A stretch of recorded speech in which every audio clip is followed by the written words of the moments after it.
Om Namo Bhagavate Vasudevayam.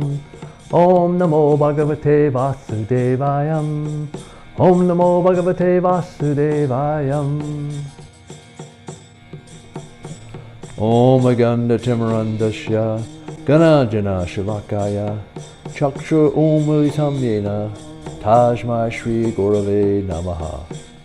I was born in the darkest of ignorance, and my spiritual master opened my eyes with the torch of knowledge.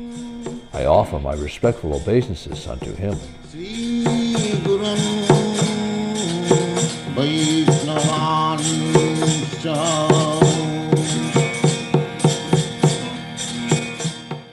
Hare Krishna. The following video series is a summary of the Srimad Bhagavatam. Srimad Bhagavatam was translated into English by His Divine Grace A.C. Bhaktivedanta Swami Prabhupada.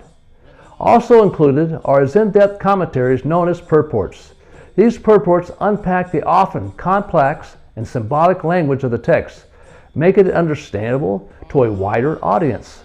The Srimad Bhagavatam, also known as the Bhagavata Purana, is considered the most important of sacred scriptures. Composed around 5,000 years ago, it is considered the ripened fruit of the tree of Vedic literature and the original commentary on the Vedanta-sutra. The author of Srimad Bhagavatam is Çréla Vyasadeva. He is also the compiler of the Vedas, classified as a Purana, a vast genre of ancient stories and knowledge encompassing history, philosophy, and spiritual teachings. Srimad Bhagavatam includes stories of avatars, creation narratives, lives of saints and sages, philosophy discourses, and practical guidance for spiritual life. Divided into 12 cantos with over 18,000 verses covering 10 subject matters. 1. The elemental creation. 2. The secondary creation. 3. The planetary systems. 4. Protection by the Lord. 5. The creative impetus. 6. Manvatars. 7. The science of God. 8. The dissolution. 9. Liberation. And 10. The supreme shelter. In the Chaitanya Charitamrita, Madhya-lila, chapter 25, text 143 and 144, Lord Chaitanya, speaking to Prakrisananda Saraswati, tells him, translation, the meaning of the Vedanta-sutra is present in Srimad Bhagavatam. The full purport of the Mahabharata is also there. The commentary of the Bhagavad Gita is also there and fully expanded with all Vedic knowledge. Çrémad-Bhagavatam is the Supreme Purana. It was compiled by the Supreme Personality of Godhead in its incarnation as Vyasadeva. There are 12 cantos, 335 chapters, and 18,000 verses. Canto 10, chapters 38 through 44. Chapter 38, Akrura's arrival in Vrndavana. This chapter describes Akrura's trip from Mathura to Vrndavana, his meditation on Krsna and Balarama along the way, and the reception he received from Krsna and Balarama. Early in the morning, Akrura set off after Kamsa ordered him to bring the two lords to Mathura. On the way he meditated on the supreme fortune of seeing Krishna's lotus feet, recognizing that even though Kamsa was their enemy, this mission would purify his sins and grant him great spiritual merit. Filled with devotion, he eagerly anticipated meeting the lords. Upon arrival in Gokul at sunset, Akrura rolled in the dust in ecstatic love, then proceeded to Braja. Seeing Krishna and Balaram, he fell at their lotus feet, and the lords embraced him warmly. They honored him with water, a seat, foot massage, and a delicious banquet, relieving his fatigue. Maharaj Nanda also praised Akrura with sweet words. A verse from chapter 38 is text 5. Maivam mama dhammasyapi svat evata darsanam priyamana kalanada kvachittarati kaskana. Translation. But enough of such thoughts. After all, even a fallen soul like me can have the chance to behold the infallible Supreme Lord. For one of the conditioned souls, being swept along in the river of time, may sometimes reach the shore. Chapter 39, Akrura's Vision. This chapter describes Akrura informing Krishna and Balaram of Kamsa's plans, the gopis' distress at Krishna's departure, and Akrura's vision of Lord Vishnu's abode in the Yamuna. After being honored by the lords, Akrura explained Kamsa's persecution of the Yadavas, his cruel treatment of Vasudeva, and his plot to kill Krishna and Balaram under the pretense of seeing the bow sacrifice and wrestling match. Krishna and Balaram laughed and informed Nanda, who instructed the villagers to prepare offerings for the journey to Mathura. The young gopis were overcome with separation, lamenting and chanting Krishna's names as he departed with Akrura. They followed briefly, but were pacified by Krishna's glance and promised to return. At the Yamuna, Akrura prepared to bathe and was astonished to see Krishna and Balaram in the water, and then glimpsed the cosmic form of Lord Vishnu, reclining on Anatasesha, attended by his beloved potencies and worshipped by perfect beings and demigods. Overjoyed, Akrura offered heartfelt prayers, witnessing the Supreme Lord's transcendental majesty and glory. A verse from chapter 39 is text 31. Shri Sukha Uvacha Evam Burvana Virhatura Brisham Radra Shriha Krishna Visakta Manasa Vishrijalakjam Rurudu Smasu Svaram Govinda Damodara Madhaveti. Translation. Sukadeva Goswami said, after speaking these words, the ladies of Raja, who were so attached to Krishna, felt extremely agitated by their imminent separation from him. They forgot all shame and loudly cried out, O Govinda, O Damodar, O Madhava. Chapter 40. The Prayers of Akrura. This chapter describes Akrura's prayers to the Supreme Personality of Godhead. Akrura explains that Brahma, the elements, the senses, the ego, the demigods, and the entire universe originate from the Lord's limbs, and that his true identity cannot be grasped by ordinary sensory knowledge. He observes that different classes of people worship the Lord in various ways. Fruitive workers through sacrifices, philosophers through renunciation, yogis through meditation, Shivites by worshiping Shiva, Vaishnavas by following scriptural injunctions, and other devotees by recognizing him as the ultimate self and controller. Yet all forms of worship ultimately flow to Lord Vishnu, like rivers into the ocean. Akrura also notes that living beings bewildered by Maya falsely identify with their bodies and possessions, like chasing a mirage instead of seeing a hidden reservoir. Only by the mercy of the Lord and association with saintly devotees can one transcend material entanglement and develop pure Krishna consciousness through service at the lotus feet of the Supreme Lord. A verse from chapter 40 is text 7. Anye cha samskritam mano vibhina vihitena te yadyanti tvam mayastvam vai banu murtyeka murtikam.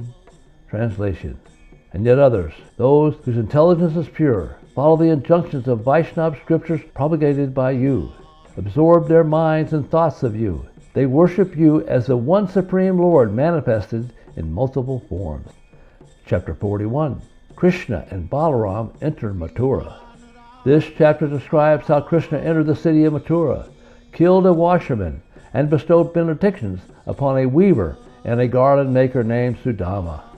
After showing Akrura his Vishnu form in the Yamuna, Krishna withdrew it, and Akrura, amazed, resumed driving the chariot to Mathura. Upon arrival, Krishna and Balaram reunited with Nanda and the cowherd boys, and Akrura returned home after informing Kamsa. As they entered the city, the women of Mathura were overjoyed to see Krishna, having long heard of his fame. The lords then encountered Kamsa's wicked washerman, who refused to give them garments. Enraged, Krishna beheaded him, causing his assistants to flee and drop their goods. Krishna and Balaram then received services from a weaver and Sudama the garland maker, blessing them with opulence, liberation, and pleasure for their devotion. A verse from chapter 41 is text 31. Uchu paraho gopyas tapakyam archaran mahat ya yetavalu pashyanti Naraloka Mahotsava. Translation. The women of Mathura exclaimed, "Oh, what severe austerities the gopis must have performed to be able to regularly see Krishna and Balaram, who are the greatest source of pleasure for all mankind." Chapter 42. The breaking of the sacrificial bow. After leaving Sudama's house, Lord Krishna came upon Trivakra, a young hunchback maidservant of Kamsa's who was carrying a tray of fine ointments. Entranced by Krishna's beauty, she offered him the ointments, and in return Krishna straightened her spine, blessing her with beauty. The lords then continued their tour of the city, receiving offerings from merchants. At the wrestling arena, Krishna saw the sacrificial bow, and effortlessly picked it up, strung it, and broke it in half. When Kamsa's guards attacked, Krishna and Balaram defeated them. The citizens, witnessing their prowess, rejoiced and felt divine blessings, recognizing the Lord's transcendence. Meanwhile, Kamsa suffered fearful omens and sleepless anxiety, foreseeing his imminent demise. At dawn, the wrestling festival began, and the crowds gathered with Kamsa presiding. A verse from chapter 42 is text 17. Karena vamena salilam udritam sajam chakritva nimisena pashyatam nirnam vriksha prabhavajan madhato yasik sudaram marakar yurukrama. Translation. Easily lifting the bow with his left hand, Lord Urukram strung it in a fraction of a second as the king's guards looked on. He then powerfully pulled the string and snapped the bow in half, just as an excited elephant might break a stalk of sugarcane. Chapter 43. Krishna kills the elephant Kuvalayapida. This chapter tells how Lord Krishna killed the lordly elephant Kuvalayapida, and how Krishna and Balaram entered the wrestling arena, and what Krishna said to the wrestler Chanura. After finishing their early morning rituals, Krishna and Balaram heard kettle drums heralding the start of the wrestling match, and they went to see the facilities. At the gate of the wrestling arena, they encountered an elephant named Kuvalayapida. When the elephant attacked, Krishna skillfully teased and overpowered him, finally yanking out a tusk and killing both the elephant and its keepers. Carrying the tusk on his shoulder, Krishna appeared extraordinarily beautiful, impressing the spectators and filling King Kamsa with fear and anxiety. The people of Mathura recognized Krishna and Balaram as expansions of the Supreme Lord Narayan. At the arena, the wrestler Chanura challenged Krishna and Balaram. Krishna explained that though they were forest dwellers, as subjects of the king, they would willingly demonstrate their wrestling skills. Chanura then proposed that Krishna wrestle him while Balaram faced Mustika, setting the stage for the lords to display their supreme strength, divine prowess, and fearlessness before Kamsa and the assembled audience. A verse from chapter 43 is text 17. Malanam asanir niram narabraha srinam smaro mutimam gopanam svagyano satam krishti bhujam shasta svaprito sisu mityur boja pratir virad avisudam tatpatam param yoginam Vrishninam param devateti vidito rangam katashrangraja. Translation.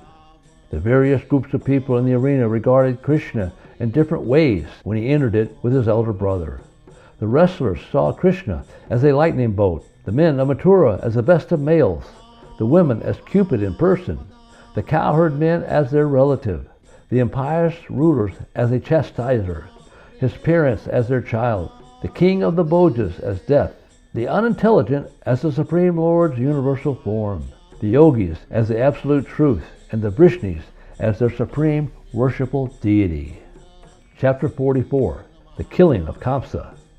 This chapter tells how Krishna and Balaram killed the wrestlers, how Krishna killed Kamsa and consoled Kamsa's wives, and how the two lords were reunited with their mother and father. Demonstrating their extraordinary strength, Krishna kills Chanura and Balaram kills Mustika. They then defeated other wrestlers Kuta, Sala, and Tosala, while the remaining combatants flee in fear. The people of Mathura rejoice at the Lord's prowess, but Kamsa, in rage, orders punishment for the cowherds and tries to resist. Krsna confronts Kamsa directly and seizes him and kills him, liberating him from fear and granted him spiritual freedom. When Kamsa's 8 brothers attack, Balarama easily defeats them with his club. The heavens resounded with kettle drums, demigods showered flowers, and everyone glorifies the 2 lords. Krsna then consoles Kamsa's grieving widows, performs the funeral rites for Kamsa and his brothers, and reunites his parents, Vasudeva and Devaki. A verse from chapter 44 is text 16. Prata Vrajad Vrajatat Avisastastasayam Gopi Saman Kvanat Yato Svanisham Benum Yagam Yaturnam Avalak Priti Buri Punya Prashanti Swashmita Mukamsa Dayavalokam. Translation. When the gopis hear Krsna playing his flute as he leaves Vraja in the morning with the cows or returns with them at sunset, the young girls quickly come out of their houses to see him. They must have performed many pious activities to be able to see him as he walks on the road, his smiling face mercifully glancing upon them.